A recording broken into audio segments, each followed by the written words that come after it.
Kāpēc pēc sakņu kanālu ārstēšanas nereti jāliek kronis? Pacienti bieži domā, ja zobs ir iztīrīts, tad ārstēšana ir beigusies.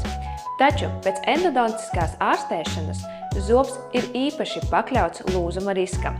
Kāpēc tā? Lai piekļūtu sakņu kanāliem, bieži tiek izņemts liels apjoms zobu audu.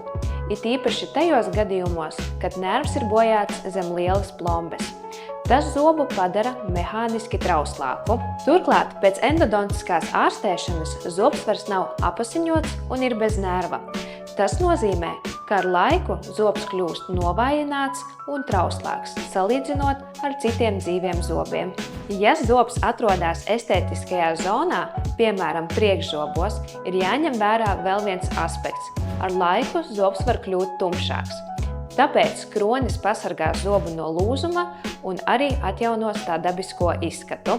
Tāpēc bieži vien pēc sakņu kanālu ārstēšanas nākamais solis ir kroņa izgatavošana, gan funkcionālu, gan estētisku iemeslu dēļ.